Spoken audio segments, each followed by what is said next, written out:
Руслан, ты знаешь, что контрольно-счетная палата Башкирии стала самой успешной в стране? Лучше работает, правда, только в Питере. Это по какому критерию? Ну, по критерию нарушений выявленных. На 62 миллиарда в прошлом году накопали. Понимаешь? Вот как ты считаешь, вот лучше стали сами работать или воровать меньше начали? Какой коварный вопрос, да, чтобы в России начали меньше воровать. Нет, воруют на самом деле. Воруют примерно одинаково всегда. Но вопрос в чем, если серьезно, да? Вот, не каждое выявленное денежное нарушение влечет за собой состав преступления. Есть там нецелевое использование бюджетных средств, не вовремя их осваивают. Это не значит, что за это нужно сажать. Не каждый раз. Ну, понятно, что вообще бюджетным рублем управлять сложно, да? Один ФЗ-44 о закупках чего стоит? Но Слушай, за бюджетным рублем нужно вообще глаз да глаз, на самом деле. Руслан, но ведь цифры аудита вот говорят о чем-то, говорят о том, что что-то или кто-то работает не так. Ну, звоночек это, мне кажется, или вообще зачем КСП работает? Слушай, десятки миллиардов рублей – это не звоночек, это колокол. А вообще КСП, то ли это контрольно-следовая полоса, да, то ли это куда смотрит полиция, можно и так расшифровать. Контрольно-счетная палата, на самом деле абсолютное большинство наших зрителей не знает, что это такое. И я предлагаю сегодня разобраться в этом, показать и рассказать, чем же они занимаются. Хорошо.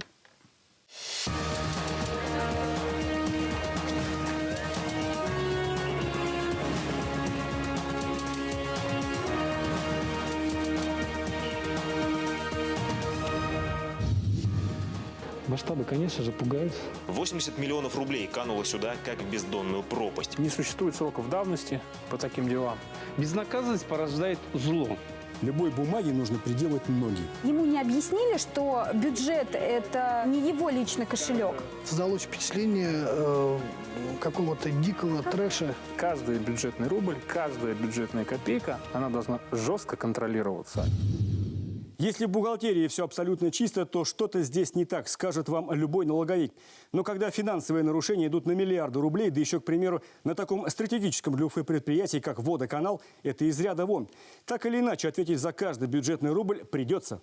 Напомню, в октябре аудиторы контрольно-счетной палаты обнародовали результаты проверки деятельности и эффективности сразу нескольких госструктур, а также муниципалитетов и шокировали цифрами. Так, в компании «Уфа-Водоканал» нарушений выявили на 6 миллиардов рублей. Подробнее в сюжете. Целых 3 месяца понадобилось специалистам контрольно-счетной палаты и силовых ведомств на изучение документации Уфа-Водоканала. Проверка выявила нарушения с ущербом на вопиющую сумму – 6 миллиардов рублей. Деньги утекали из предприятия буквально как вода. А вот куда именно и кто за это ответственен, сейчас выясняют правоохранители. Итоги проверки работы муниципального предприятия за 3 года подвели на заседании контрольно-счетной палаты. Ревизоры доложили, около 2 миллиардов рублей на Уфа-Водоканале израсходованы неэффективно. На 1,5 миллиарда рублей найдено нарушений при реализации инвестиционной программы. Еще на 1,5 нарушений оплаты труда. Масштабы, конечно же, пугают. Пугают вот такие примитивные схемы хищения и попыток хищения денежных средств унитарных предприятий. Подделка подписи бывших руководителей, да, и вот использование их для вывода денежных средств. По фактам злоупотреблений на Уфа-Водоканале следствие возбудило уголовные дела по статьям подготовка к преступлению и мошенничество. Однако имен конкретных подозреваемых пока не называют. Пока мы виновных не будем привлекать к ответственности, так и будет продолжаться. Безнаказанность порождает зло. Люди должны видеть, что если украл, то он сядет. Не установили лицо, и уголовное дело закрывается. Потом приходится по новой через прокуратуру возбуждать и дальше двигаться. И мы можем до бесконечности вот так вот. А предыдущие руководители безнаказанно ушли, и нынешний директор, и нынешний руководитель предприятия думает, ага, до меня ничего, никому ничто не сделали, да, и дальше также буду работать. Показателен пример с другим предприятием – Башкоммунприбор. Проверка ревизоров КСП и здесь выявила масштабные нарушения. В ходе контрольного мероприятия выявлены нарушения законодательства на общую сумму более 1 миллиарда 600 миллионов рублей. Бывшим руководством организации допускались нарушения буквально в каждом пункте деятельности. Закупки оборудования по завышенным ценам, неправомерные расходы, нарушение правил оплаты труда. И это далеко не полный список. Принципиальным отличием от случая с Уфа-Водоканалом является то, что здесь следствию почти сразу удалось выявить конкретного подозреваемого. На основании направленных контрольно-счетной палатой материалов возбуждено 8 уголовных дел в отношении бывшего директора общества Насырова На имущество Рената Насырова стоимостью более 50 миллионов рублей наложен арест в целях возмещения нанесенного республике ущерба. Очевидно, что до недавнего времени в определенных кругах считалось едва ли не нормой пользоваться крупными предприятиями республики как бездонной мошной в личных целях. Сегодня аудиторами контрольно-счетной палаты Башкирии дан ясный сигнал. Ни одна махинация с бюджетом не пройдет незамеченной. Об этом теперь хорошо знает бывший заместитель министра ЖКХ республики Ильдус Мамаев. Именно после контрольно-счетной проверки прокуратуры республики серьезно заинтересовалась доходами чиновника, совмещавшего свой пост с должностью члена Совета директоров Башкоммунприбора. Происхождение семизначного валютного депозита, 2 квартир премиум-класса и земельных участков в Крыму среди активов Мамаева так и осталось загадкой. Правоохранители обратились в суд с иском о возмещении экс-чиновникам в пользу государства больше $1,5 миллиона.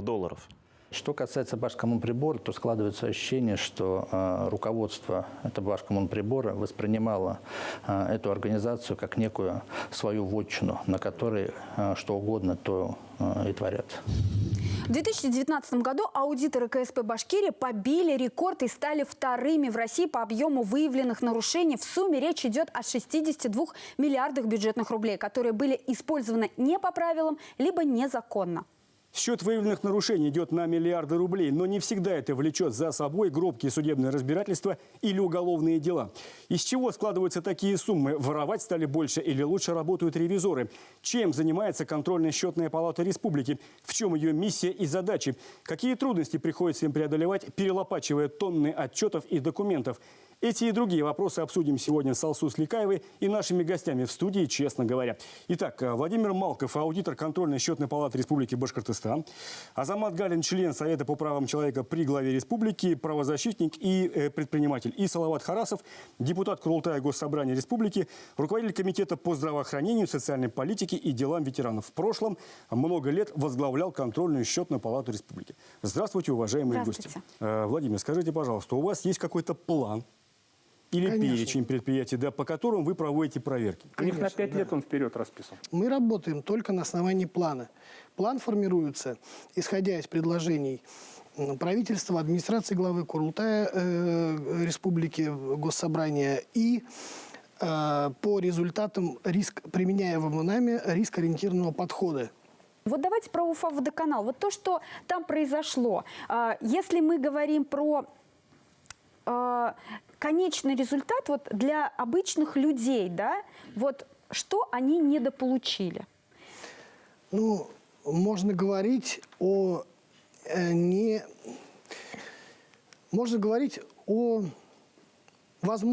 упущенной возможности удешевления тарифов для населения. То есть вот это социально значимый эффект, который был не достигнут в результате неэффективных, неправомерных расходов, в том числе допущенных в результате выявления некоторых преступных, теперь уже можно сказать, схем, потому что по ним возбуждены уголовные дела, пока по факту.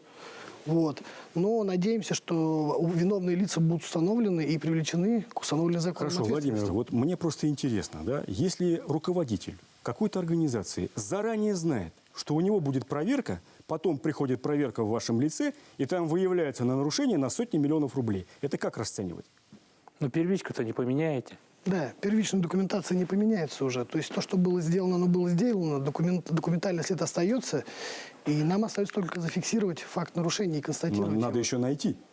Это уже работа. Это они умеют. Ведь наверняка, да, мы понимаем, да, что если, называть его злоумышленником, наверное, не совсем корректно, да, но если какой-то руководитель знает за собой грех, он же старается его спрятать.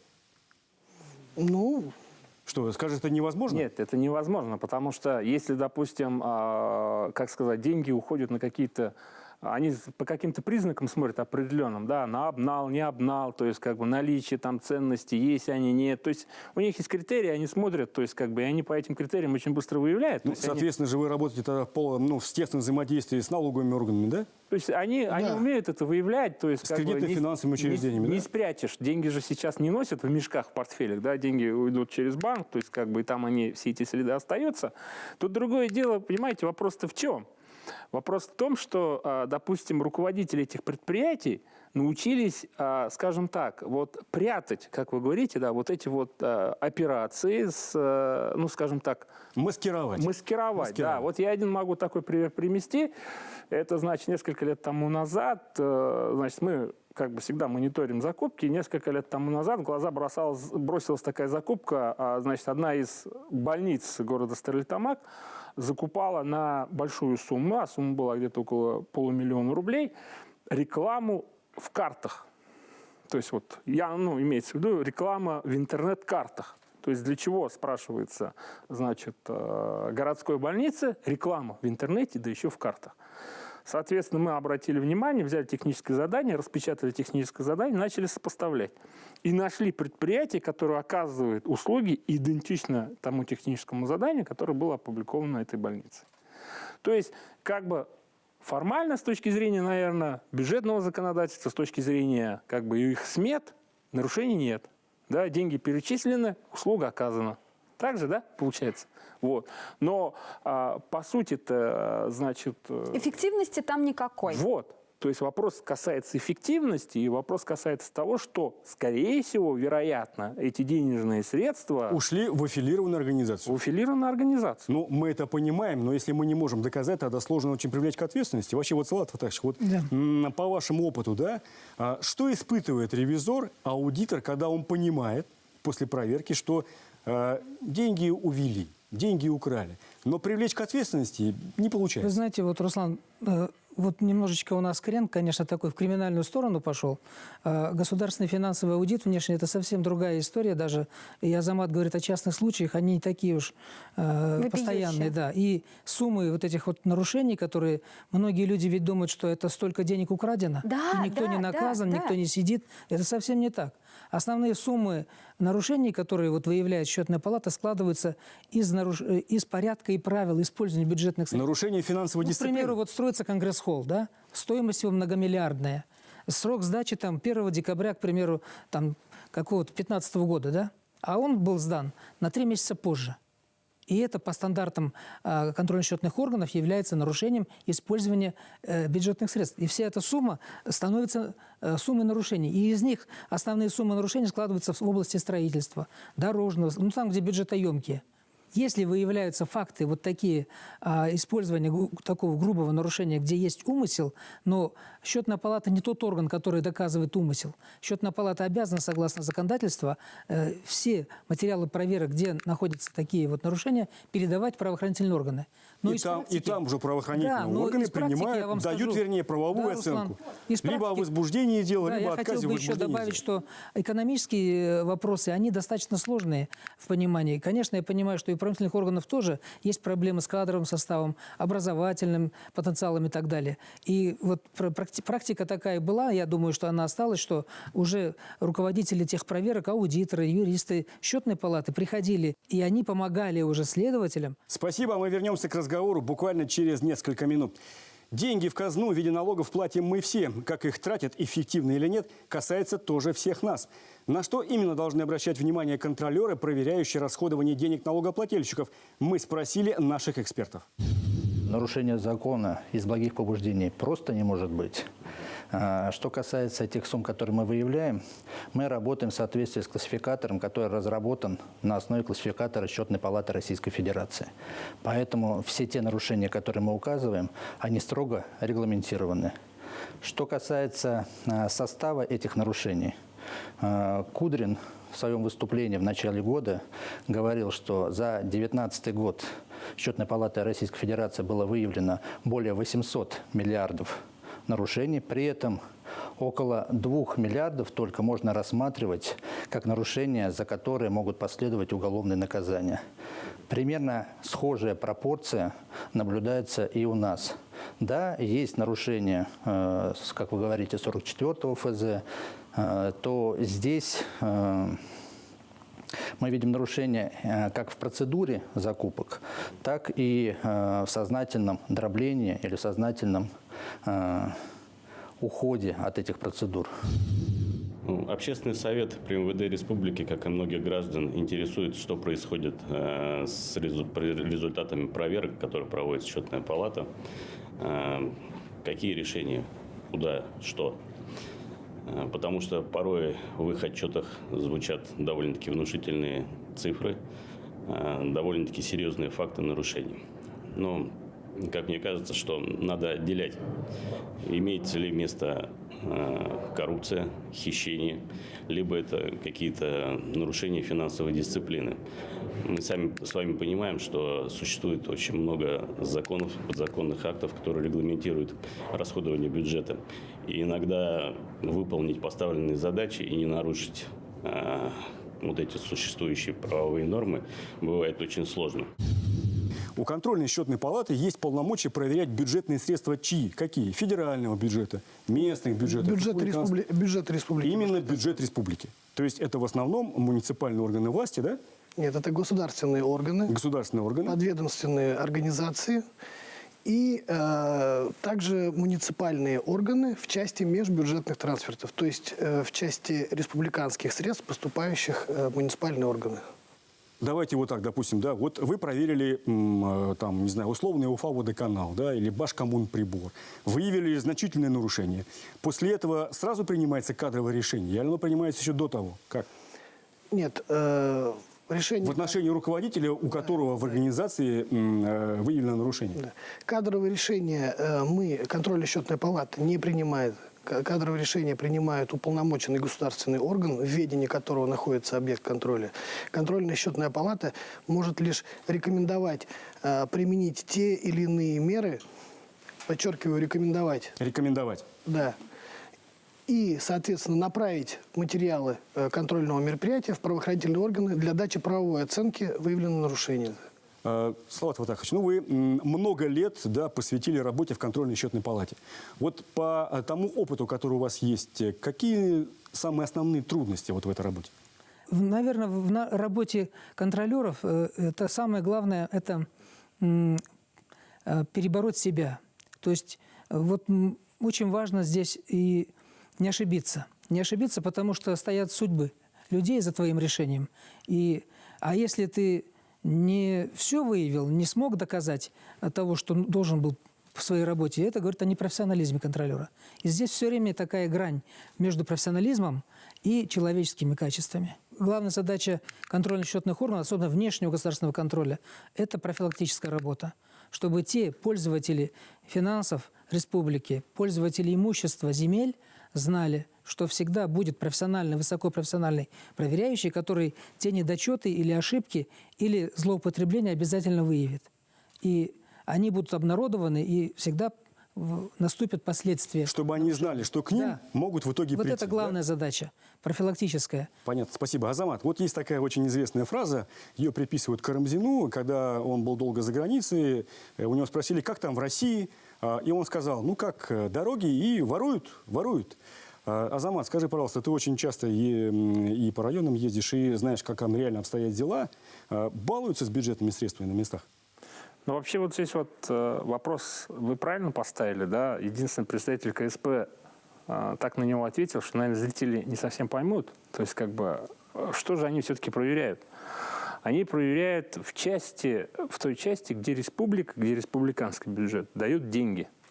Выделяют деньги. Да. То есть, допустим, если какой-то коммерсант выполняет контракт с участием бюджетных республиканских средств, да, это уже может подлежать проверке. Да, да. То есть, допустим, значит, у нас есть район, который датируется из республиканского бюджета, да, потом есть у нас предприятия, которые получают финансирование из республиканского бюджета.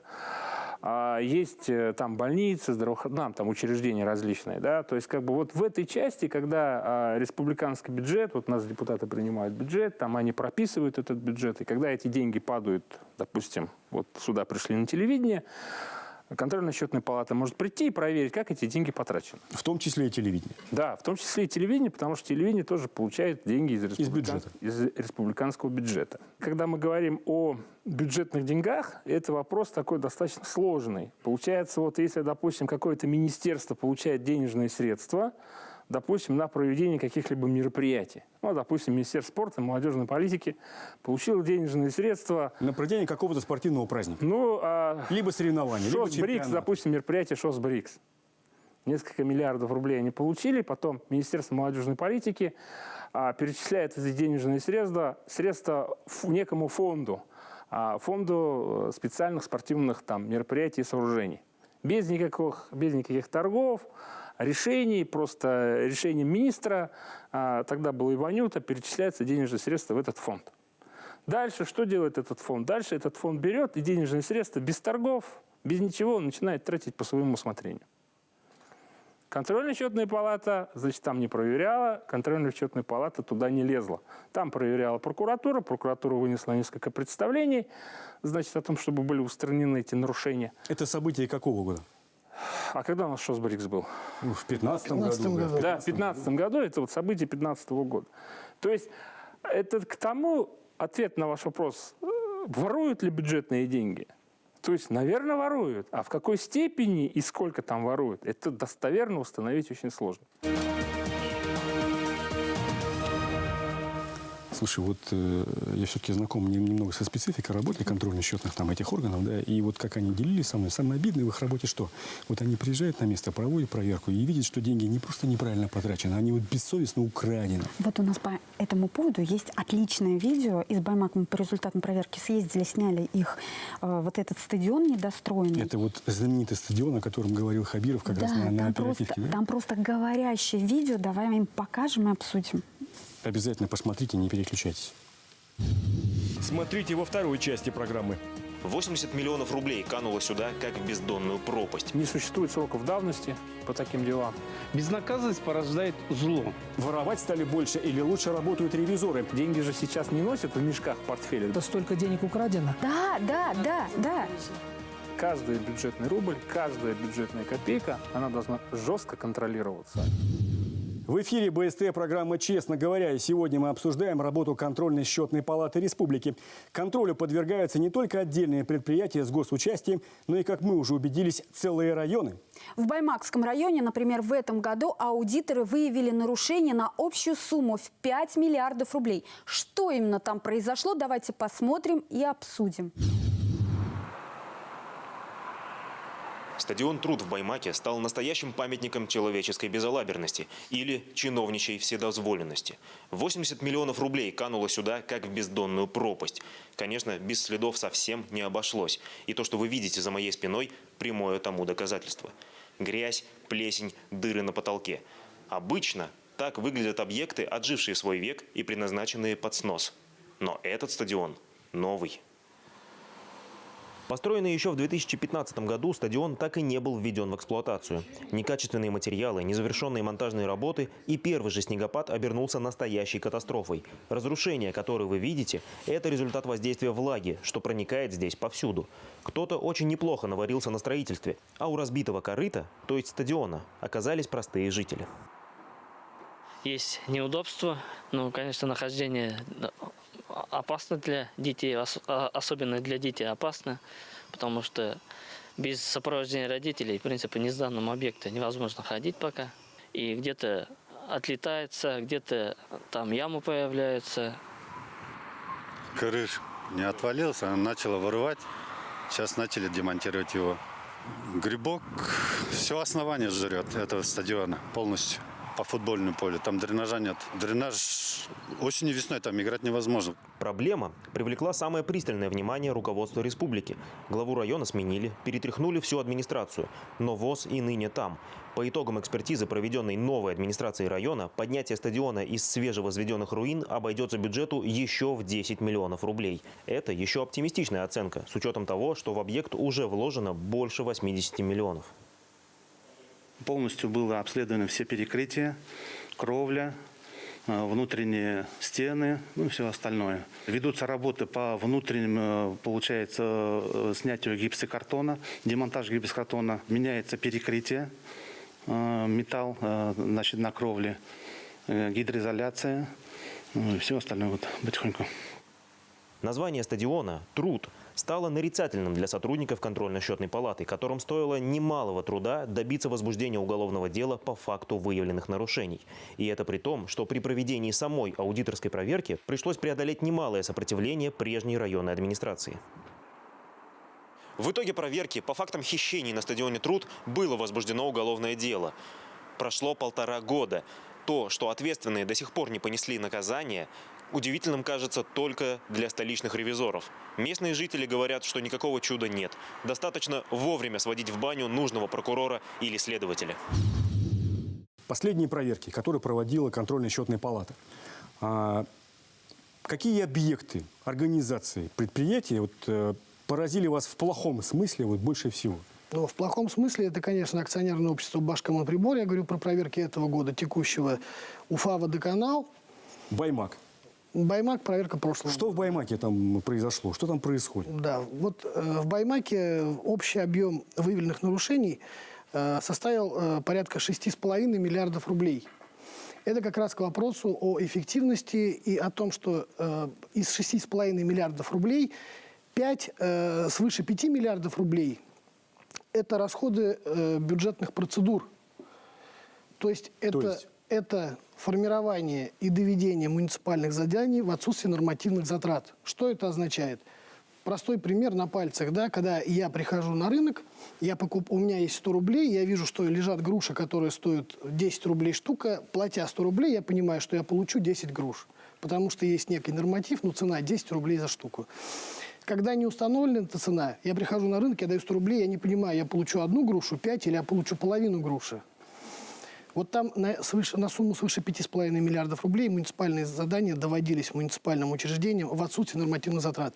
То есть главный распределитель бюджетных средств, он не понимал вообще, что он получит с этого, какой результат. Ну вы как считаете, это специально делалось с умыслом? Да, это само по себе, это не воровство денег, да, здесь нет воровства, но это создает предпосылки для хищения бюджетных как средств. раз неэффективность. Для нецелевого использования, для неэффективного, для нерезультативного использования. Пример, к чему это привело, да? Для отдела образования было сформировано, опять же, вот это муниципальное задание в отсутствии нормативных затрат на общую сумму порядка 4 миллиардов рублей. И в определенный момент руководство района понимает, что деньги в бюджете на выплату даже заработной платы педагогам закончились, то есть их нет. Ну и не нашли ничего лучшего, как отправить педагогов в неоплачиваемые отпуска на период каникул. То есть вот эта обратная сторона медали и последствия вот этого расходования средств муниципального бюджета в отсутствии нормативных затрат. Ущемление, по нашему мнению, это ущемление прав педагогов. То, что происходило, хорошо, Владимир, то, что происходило при прежней баймакской администрации, как это можно сформулировать? Это халатность. Глава думал, что бюджет – это его кошелек. Это его личный кошелек. Да.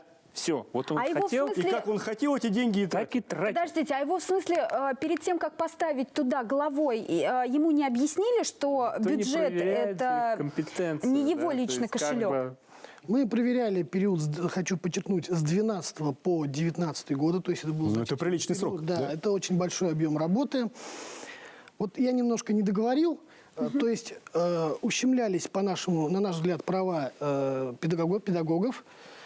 Естественно, не могло не пострадать качество образовательного процесса. В то же время одному из руководителей администрации района, имеющего прямого отношения к отделу образования, в отсутствии нуждаемости, совершенно незаконно была выделена служебная квартира, которая впоследствии была им приватизирована в личную собственность. То есть вот это характеризует отношения и вообще работу. Я прошу прощения, разве это деяние не образует состав преступления? Да, совершенно верно. По этому факту возбуждено уголовное дело. Ждем результатов. Это как минимум 286-я, там превышение, злоупотребление, полномочий. Да. Постановление о выделении этой квартиры было подписано непосредственно бывшим главой администрации района.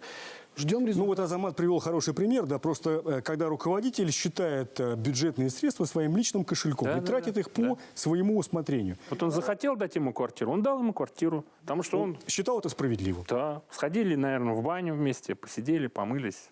Да. Вот, совершенно верно. Вообще, когда мы проводили проверку муниципального района Баймакский район республики, да, создалось впечатление какого-то дикого трэша в расходовании бюджетных средств. То есть куда хотели, туда и направляли. Такое тоже бывает, оказывается, да? Хотя вы предполагали, что такого уже быть не может. А оно, оказывается, вот оно, да? Давно такого не встречали. Салават Фатахович, вы часто с такими примерами сталкивались? Вы знаете, если говорить о профессионализме глав, конечно, это, может, не наша компетенция, но они, прежде чем стать главой, они проходят целые конкурсные процедуры, они сдают экзамены. И целая комиссия подтверждает знание законодательства. И вот финансовая грамотность. Вот тут Азамат иронично улыбается при этих словах. Да, говорится о том, что если человек идет на такие нарушения, он заведомо уже знает, что он нарушает закон. Просто мы знаем, как иногда принимались кадровые решения, да, возможно, и вполне главой муниципального органа мог быть назначен человек, который понятия не имеет об этих бюджетных процедурах. Ну, так давайте тогда, значит, какие-то открытые экзамены проводить. Нет, смотрите, для людей. Вопрос не в этом. Для чиновников. Контрольно-счетная палата, Владимир говорил, да, что вообще функция превентивная, да, то есть мы проверяем для того, чтобы бьем, скрываем эти нарушения. Причем по плану. Да, для того, чтобы другие не нарушали. Спасибо большое. В борьбе с коррупцией иногда получается совсем как в басне Крылова про рака, лебедя и щуку. Что делать в такой ситуации? Расширять полномочия аудиторов или отлаживать механизмы взаимодействия с правоохранительными органами? Давайте послушаем мнение экспертов. Мы часто сталкиваемся с тем, что при осуществлении конкурсных процедур объекты проверок, мы видим, что они заключают договоры или подстраивают эти конкурсные процедуры таким образом, чтобы выигрывали аффилированные с ними конторы. То есть там, где собственниками являются родственники или же близкие знакомые. При этом мы видим, что в таких случаях часто бывает существенное завышение цены или же, скажем так, некачественно проведенная процедура закупок, и таким образом наносится ущерб Республике Башкортостан в том, что можно было гораздо за меньшую сумму приобрести тот или иной товар или услугу. Здесь не только КСП не дорабатывает, эта система власти не обеспечивает возврат потерь. Это же наши деньги. А потери зачастую очень большие, и я считаю, надо взыскивать. И тогда любой человек, кто бы ни был он будет знать, что если он что-то нарушает, с него это взыщут. И он уже начинает думать, стоит это делать или нет. А так как он видит, как многие их выгнали с позором, все кричат, все возмущаются. А дальше что? Владимир, вот вы удовлетворены реакцией правоохранительных органов на результаты ваших проверок? Вы знаете, с одной стороны, в последний год реакция, появилась более четкая обратная связь от правоохранительных органов. Только в этом году у нас, вот еще год не закончился, возбуждено уже 26 уголовных дел по материалам наших проверки. Ну, для примера, в прошлом году их было 5. Вот. То есть рост это значительный рост. Да, вы их убеждаете? Рост. Или да, мы, что? Мы, с чем мы, это мы связано? плотно взаимодействуем. Сад Фатахович правильно сказал, не всегда следователь или дознаватель или оперативный работник может увидеть состав преступления, уголовно наказуемого деяния, перспективу возбуждения уголовного дела в тех материалах, которые мы направляем. Нам приходится встречаться, убеждать их, да? Убеждать, да, в том, разъяснять, где и что, какие потенциалы мы видим. Вот. Азамат, заканчивая, резюмируя наш сегодняшний разговор, да, в чем все-таки ты вот со своей стороны видишь резервы повышения эффективности работы нашей контрольно-счетной палаты? Я все-таки сторонник того, чтобы, вот как Герасим Фаридович говорит, мы его в этом поддерживаем. Каждый бюджетный рубль, каждая бюджетная копейка, она должна жестко контролироваться. И каждый руководитель, который, неважно, где он находится, на каком уровне, муниципальный уровень, уровень какого-то предприятия, он должен понимать, что не существует сроков давности по таким делам, да, не через 3 года, через 5 лет найдут, и в любом случае найдут и посадят. Он это должен понимать. Что касается правоохранительных органов, я, наверное, буду более жесток. У нас правоохранительные органы... Ты можешь себе позволить. Да, правоохранительные органы иногда по убийствам-то уголовные дела не возбуждают, да.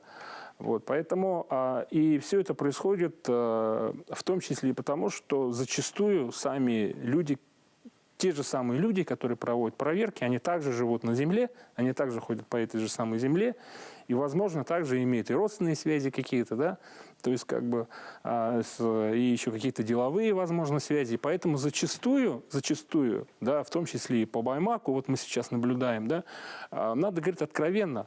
Значит, я понимаю, что они не могут себе позволить это сказать, зачастую уголовные дела не возбуждаются именно по этим причинам. Да, в том числе существуют какие-то коррумпированные связи. Будем называть вещи своими именами. Да, что в этой ситуации нужно делать? Во-первых, значит, у нас контрольно-счетная палата не пользуется общественными инструментами. Какими, например? Вот не пользуются общественными инструментами, не пользуются возможностями общественников. Вот, допустим, есть мы. Да, приглашайте нас в контрольно-счетную палату. Чем вы можете им помочь? Да, вы приглашайте на ваши коллегии, давайте нам эти материалы.